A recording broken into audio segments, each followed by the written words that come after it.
Dulu, kehidupan saya mengalami goncangan yang amat sangat. Ini bukan pertama kali, melainkan kedua kalinya saya terpuruk. Tapi yang kedua ini sangat dahsyat. Seluruh harta saya hilang dan hutang saya menumpuk. Ketika itu saya masih memiliki beragam bisnis, tetapi dalam masa hampir bersamaan, shit happen alias kesialan beruntun terjadi dalam kehidupan saya. Money changer saya kecurian hingga 2 kali dalam 3 bulan. Kapal, barge yang saya bertransaksi untuk mengirim barang ke Kelian Equatorial Mining di Kalimantan Timur karam. Asuransi tidak membayarnya. Pabrik kapur Hydrated Line yang masih berhutang pada bank kena gempa di Cilengsi. Gempanya memang kecil, tapi meretakkan tubuh utama yang harganya mahal. Traktor di kuari kapur meluncur tak terkendali menabrak silo pabrik. Asuransi juga tidak menggantinya. Ditambah lagi bank pembiayaan kami yaitu PDFCI ditutup BPPN di tengah krisis keuangan yang berkepanjangan kala itu. Harga bahan baku mendadak naik 200% yaitu harga gas. Perusahaan saya pun terpaksa file for bankruptcy.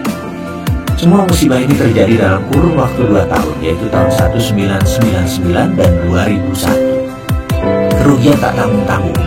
Mobil hilang semua, rumah 3 hilang semua, masih berhutang 9 digit lagi. Setiap saat, setiap hari emosi saya memuncak. Makan keluarga, bayar sewa, uang sekolah anak membuat panik dan marah. Mau bekerja di mana? Kapan kita terbayar? Bagaimana untuk hidup? Demikian segala hal itu berkecamuk di kepala saya. Dikejar debt collector, dikejar hukum, dikejar BPPN, dan juga dikejar teman investor yang marah dan kecewa dengan saya. Bayangkan betapa kusutnya situasi saya saat itu.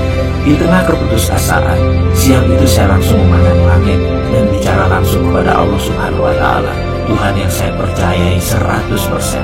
Saya katakan kepadanya bahwa saya putus asa dan hidup saya sudah diambang frustrasi. Saya marah sekali kepada semuanya. Saya menuduh kehidupan ini tidak adil. Saya merasa telah melaksanakan seluruh ajaran agama. Saya teringat betapa tertibnya saya puasa Senin Kamis selama 5 tahun. Saya tidak putus sholat malam, selalu tahajud setiap malam. Jangankan peribadatan yang wajib-wajib, yang sunnah saya laksanakan semua. Hitungan zakat, hitungan sedekah, saya tidak 2,5% lagi. Saya mendirikan panti asuhan, mengelola 8 panti, menampung para anak yatim dalam kurun waktu 5 tahun kala itu. Itu semua saya laksanakan dengan tulus, dengan keindahan mengajar. Namun, ketika kebangkrutan beruntun selama 2 tahun tanpa jeda, tanpa belas kasihan terjadi pada saya mempertanyakan, apa bukti ketaatan dengan kenyataan yang saya dapatkan? Jujur, saya marah kepada Tuhan. Waktu itu, saya protes, bahkan sempat muncul keraguan dalam hati saya mempertanyakan keadilan Tuhan. Saya bertanya kepadanya, mengapa musibah ini terjadi kepada saya? Apalagi yang kurang dari saya, sehingga saya pantas menerima ini semua? Mengapa rasanya hidup ini kejam dan sadis sekali? Pertanyaan-pertanyaan itu terus berputar dalam diri saya. Akhirnya, saya mulai menjauh dari Tuhan. Jangankan sunnah, yang wajib pun mulai saya tinggalkan karena saya meragukan semua tentang ajaran kebenaran agama saya. Saya bertanya, namun tidak ada jawaban. Saya kesal, saya murka. Permasalahan ekonomi ini akhirnya berimbas pada rumah tangga dan pernikahan pertama saya. Waktu itu istri saya kembali ke rumah mertua. Kemudian saat itu anak saya mertua demam panasnya 39 derajat Celcius dan sudah tidak gerak banyak. Adiknya pun mengalami hal yang sama. Mereka masih balita baru 4 tahun dan 2 tahun. Listrik di rumah padam, PLN tidak mampu bayar, tidak ada makanan, tidak ada uang di tangan. Dan setiap saat ada telepon isinya penagih hutang-hutang saya. Saya berhutang pada lebih dari 5 institusi keuangan, lebih dari 60 individu. Dari utang yang berjumlah hanya 1 juta hingga miliaran rupiah. Puncaknya, suatu hari saya ditelepon oleh seorang pemilik hutang yang mengumpulkan uang dengan saya. Dengan kasar dia bilang akan mendatangi rumah saya sore ini dan dia akan tagih dengan apapun resikonya. Kalau tidak bayar, dia akan paksa. Gaya bicaranya sudah seperti preman. Tumpah darah pun dia siap. Saya tidak ada pilihan, hanya bisa melakukan satu hal. Saya bertahan habis-habisan, saya asah pisau. Saya sudah tidak sanggup lagi dan bersiap untuk kemungkinan terburuk. Kalau memang orang itu menantang bertumpah darah, terpaksa saya lawan. Saat itu rasanya saya siap memanja orang. Saya sudah tidak peduli lagi apa yang akan terjadi. Saya sudah tidak punya apa-apa, bahkan harga diri pun saya tidak punya. Saya siap mati. Kedua anak saya demam, menggigil lemas, dan beralaskan hanya bukan tempat tidur, udah di luar tempat tidurnya. Yang satu minum dari botol air tajin, air beras, yang satu hanya diam dengan botol air mineral yang tidak diminum. Saya hanya menatap kosong. Ke dokter tidak bisa, tidak ada jalan lain saya menuju ke dokter. Karena itulah, begitu ada yang menantang harga diri saya sudah tidak punya apa-apa lagi. Saya siap jiwa raga. Dia yang menagih, kalau datang mencari ribut, saya bunuh. Itu pikiran laknat yang sempat terlintas dalam benak saya. Saat itu, saya berpikir, toh dia orang rantau, keluarganya tak ada yang tahu, teman pun tak banyak. Kalau saya terpaksa bunuh dia, saya kubur di halaman belakang. Dia ada yang tahu juga, rasanya saya benar-benar sudah dirasuki dajjal. Saya kumpulkan barang-barang di sekitar saya dan saya pakai untuk membantai orang ini. Benda tajam, benda keras, benda panjang, semua saya siapkan. Saya umpetin di mana-mana. Saya tahu sekali bagaimana menggunakannya dan saya tahu sekali di mana sudut ruangan yang saya bisa pergunakan. Intinya saya panik aja segila-gilanya manusia. Tiba-tiba, kering, kering. Telepon rumah yang diblokir hanya bisa menerima panggilan berdering. Sementara saya hanya bisa melamun dengan kegamangan. Hingga dering kesekian saya baru tersadar. Mungkin ini penagih utang itu lagi, pikir saya. Dengan gusar saya pun angkat telepon. Halo, demikian saya berkata dengan kasar. Di seberang sana ada suara lembut menjawab. Assalamualaikum mas. Saya mengenali sekali suara ini adalah suara Pak Ali, pimpinan Yayasan Husnul Khotimah yang kemudian dikenal dengan Rumah Yatim Indonesia, panti asuhan yang kami bangun bersama. Saya pun terhenyak dan menjawab dengan nada lemas. Waalaikumsalam Pak Ali. Kemudian dia melanjutkan, mas, saya telepon 3 kali kok nggak diangkat, lagi sibuk ya, kata Pak Ali dengan logat lamongannya yang khas. Maaf Pak Ali, saya sedang ada kesibukan. Apa kabar? Saut saya dengan mengatur nafas menahan emosi. Mas, dengar-dengar sedang ada masalah ya? Istri pergi, anak sakit, rumah dan isinya sudah dijual semua, istri putus. Apa benar mas? Tanyanya dengan serius. Dengan berat hati saya menjawab, iya benar Pak Ali. Bu, kalau ada masalah begini saya diceritakan mas, kata Pak Ali. Saya tertegun mendengarkan. Kemudian dia melanjutkan, mas, walaupun kita miskin, yayasan kita tidak buka uang itu. Kalau mas butuhnya ada 3 juta, pakai aja dulu. Mas berhak kok. Sudah 5 tahun mas membangun yayasan ini. Kalau ada masalah seperti ini, mas punya hak untuk memakai dan meminjamnya. Saya ke rumah ya sekarang, terus bawa anak-anak ke dokter. Saya antar. Yes, rasanya saat itu barang yang saya sangat tersiram sampai ember kesukaan. Saya tertegun, terpukul dan menangis terseduh. Saya tidak kuasa menahan tangan, rasa haru, rasa malu, ada rasa senang, kesal, semua jadi satu. Dengkul saya keduanya di lantai, tangan saya masih memegang kelewang dan pendek. Sesaat kemudian saya buang jauh, yang ada hanya diri saya tersungkur bersujud. Saya salah ya Allah, saya salah. Batin saya memohon tobat. Saya tersungkur di sajadah tua yang tepat ada di samping saya. Tak lama kemudian selagi saya terduduk menatap langit di bawah pohon kelapa di teras belakang rumah, terdengar suara bariton mengucapkan salam. Assalamualaikum, sahabat. Saya pikir Pak Ali, rupanya bukan.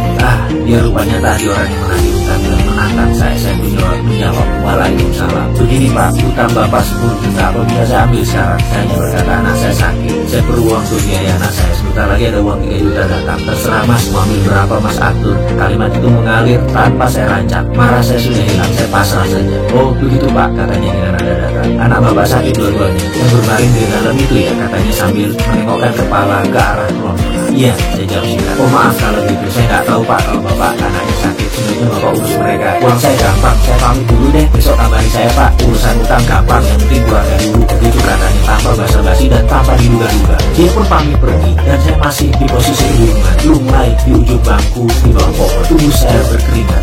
Saya memaksa diri untuk bangun dan mengikuti dirinya dari belakang sambil memanggilnya. Mas, saya pasti bayar utang saya hanya butuh waktu. Maafkan saya ya mas kalau saya kasar dan panik, itu kata saya. Ketika dia berbalik badan, saya julurkan tangan saya yang kemudian disambut dengan jabatan erat dan senyum di bibir. Dia berkata, iya pak, saya juga minta maaf. Saya salah mas, kata saya. Saya berutang tapi tidak berkemampuan. Saya janji mas, saya bayar. Tak lama setelah dia pergi datang Pak Ali dengan jam tuanya. Tanpa basa-basi langsung saya peluk dia. Pak Ali, syukron, terima kasih, itu kata saya. Ayo ke dokter mas, aku bawa fatur, mas minum naskah, ajarnya singkat. Setelah 2 tahun dihajar musibah yang merusak keyakinan saya, akhirnya saat itu saya menyadari satu hal. Semua masalah yang saya alami berasal dari diri saya. Hal lain di luar diri saya hanyalah pelengkap. Saya langsung berdoa, maafkan saya ya Allah, ampuni saya. Engkau begitu mulia dan saya selama ini salah memandang. Saya sadar bahwa saya sendirilah yang harus bertanggung jawab dan menyelesaikan semua ini. Saya layak incas seluruhnya. Maafkan saya telah melakukan kekuasaan ya Allah. Saya memilih berdamai dengan Allah. Saya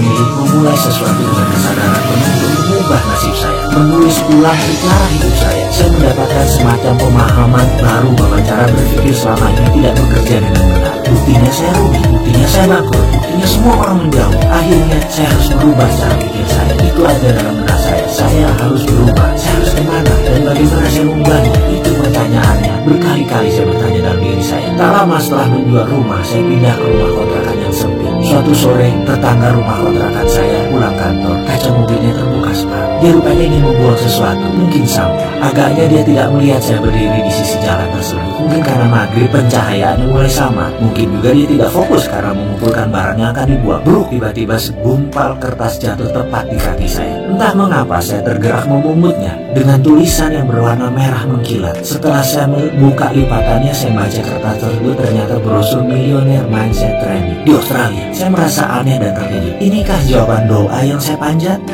Saya berdiri termenung. Rupanya tetangga saya tadi baru sadar bahwa sampah yang dibuang tadi jatuh di depan saya. Dia pun menghampiri saya. Mas, maaf sekali, saya nggak lihat, katanya Kiku. Loh, nggak apa-apa, aku kan hanya ngelamun, nggak ngeh, aku baru ngeh pas melihat brosur itu, kata saya basa-basi sambil menunjukkan lembaran tersebut. Iya, tadi saya dari kantor, tapi sepertinya nggak mungkin saya ke sana. Bukannya nggak butuh jadi orang kaya, tapi harganya itu loh, seminggu di sana 30 juta. Mending buat modal, katanya mengurai. Saya hanya mengangguk-mengangguk sambil tersenyum. Saya pamit Pak Sarif, kata saya. Iya Pak, maaf ya, tadi benar-benar nggak sengaja, katanya sungguh-sungguh. Nggak apa-apa bos, santai aja, jawab saya kemudian. Setelah itu, saya langsung sibuk berpikir, di mana saya cari uang 30 juta? Belum lagi uang untuk sanggup keluarga di rumah sementara saya pergi. Yang jelas saya sudah tekad untuk berubah. Saya bertekad untuk berubah dan melihat ini sebagai solusinya. Saya percaya itu. Singkat cerita, harta terakhir saya yaitu motor Tiger, mesin jahit, dan beberapa barang keluarga saya jual. Saya nekat terbang ke negeri Kanggu. Saya menginginkan ilmu tersebut. Saya pun berangkat untuk mengikuti Millionaire Mindset Training di sana dengan harapan bisa menerapkan untuk memperbaiki kondisi hidup saya. Kira-kira sebulan setelah kembali dari pelatihan selama 7 hari tersebut, ternyata tidak ada perubahan apa-apa dalam perjalanan kehidupan saya. Saya masih menganggap bahwa apa yang saya pelajari itu aneh dan gak kena di logika. Mek monotok, oh iya, itu saya berkali-kali bilang, masa begitu sih, emang gitu? Itu saya selalu membantu. Benar, saya meragukan dan saya menganalisa, mencoba mengurai maksud dari pelatihan tersebut. Tapi saya lelah, keadaan saya begitu-begitu saja. Saya belum bisa dapat uang lagi, saya belum bisa melunasi tunggakan hutang, saya belum bisa merubah nasib saya. Apakah saya harus belajar lagi? Saya mencoba mengingat mundur pengalaman hidup saya. Semua itu terjadi di usia 28 tahun. Benar, saya merasa saya akan berjalan di jalan bebas hambatan. Semua mudah, semua gampang. Pada saat itu, saya bahkan menggampangi proses. Namun saat ini, justru proseslah merupakan hal yang paling saya hormati. Barulah sejak di usia 28 tahunan, kehidupan saya mengalami pasang surut yang luar biasa. Baik dari masalah pribadi, masalah spiritual ketuhanan, masalah rumah tangga, masalah parenting, masalah keuangan. Dikala saya berpikir laut itu berair tenang, saya memilih mengangkat jangkar dan mengembangkan layar ke sebuah tujuan yang pasti, yaitu ingin sukses. Dengan tujuan yang hanya satu arah, yaitu ke depan. Sebuah kesombongan yang saya bayar sangat mahal, sangat melelahkan, penuh duka, air mata, dan keringat. Ternyata laut di depan tidak semanis gelombang di pantai. Di dalam perjalanan, ombak besar, angin kencang, bahan bakar kurang, sumber daya terbatas. Satu hal yang saya lupa, saya tidak bawa kompas penunjuk arah. Dalam artian, saya mengarungi samudra tanpa ilmu, tanpa petunjuk, tanpa pembimbing. Mentang-mentang saya punya glory from the past, kisah sukses masa lalu, saya merasa bisa melakukan apapun. Bayangin, di usia 26 tahun saya menjadi milioner. Milion-milion uang ada di kantong saya. Masih muda, tapi dalam 28 tahun semua berbeda. Dalam 30 tahun mendadak semua bergeser. Itulah biang masalah saya di masa depannya sejak keputusan saya mengarungi samudra. Hingga sampailah saya ke titik di mana kapal saya akhirnya karam di dasar samudra. Sementara badan saya terdampar di pulau kecil sendirian dengan kebutuhan dasar seadanya. Saya hanya diam meratapi tidak bisa, air mata habis, tenaga tak punya, yang ada hanya nafas di badan. Itu pun setiap tarikan nafas terasa sesak, seakan-akan dada ini mau meledak karena terisi oleh rasa kesal, lelah, marah, dan kecewa. Karena itu, ketika saya memutuskan untuk berubah, artinya saya tidak mau melakukan semuanya dengan cara yang sama seperti masa lalu. Saya harus melakukan dengan cara yang berbeda. Karena itulah saya memutuskan bahwa saya harus berilmu agar saya memiliki platform atau fondasi baru, terutama cara saya berpikir. Ibaratnya, saya bukan hanya perlu belajar dan menginstall software baru, tapi OS atau operating systemnya harus saya reset untuk bisa tergabung dan terhubung dengan software tersebut. Sederhananya begini, jika otak kita yang berkemampuan dahsyat ini adalah hardware pemberian Tuhan, softwarenya kita sendiri yang pasang. Sebut saja software sukses, software sehat, software bahagia, itu semua manusia yang install. Jadi hardwarenya memang pemberian Tuhan, tapi softwarenya manusia yang pasang. Mungkin banyak sahabat yang menonton video ini akan berkerut kening ketika saya membawa hal seperti ini, tapi coba saya berikan ilustrasi. Seorang anak yang hidupnya dikritik, dimarahi, ditekan, dipaksa, diharuskan, dibatasi, dilarang, dimaki, dan dihina akan membuat dirinya tumbuh sebagai pribadi yang peragu, pemarah, dan pendendam. Bandingkan dengan anak yang tumbuh dengan didorong, dipuji, disayangi, diperhatikan, didukung, dan dikelilingi suasana penuh canda tawa, sang anak akan memiliki platform hidup lebih ringan, lebih fun, banyak senyum, dan vibrasi dirinya disukai orang. Yang saya maksud di sini adalah software seseorang diinstal oleh orang tuanya, oleh lingkungan sekitarnya, dan tentu saja software yang buruk bisa diganti, diubah, bahkan dibuang bila kita mau. Sesuatu yang dipasang umumnya bisa dilepas. Setuju bukan? Bukan sesuatu yang permanen, karena itu kita yang masang kita bisa lepas juga. Teman-teman dari bidang aplikasi psikologi mungkin mengenal ini dengan sesi terapeutik dalam dunianya. Ketika mencari kompas ilmu pengetahuan dan pola pikir, itulah saya baru sadar, selama ini saya menerima hasil sebuah printer yang isinya salah. Lalu saya mati-matian mentipek, menghapus tulisan dalam kertas tersebut. Begitu seterusnya. Saya tidak sadar bahwa yang saya harus rubah adalah justru bukan dokumen yang di-print, tetapi bukan juga printernya, melainkan data di dalam komputernya. Kalau isi komputernya sudah benar, baik itu softwarenya maupun datanya, hasil yang di-printnya pasti tidak salah, pasti benar.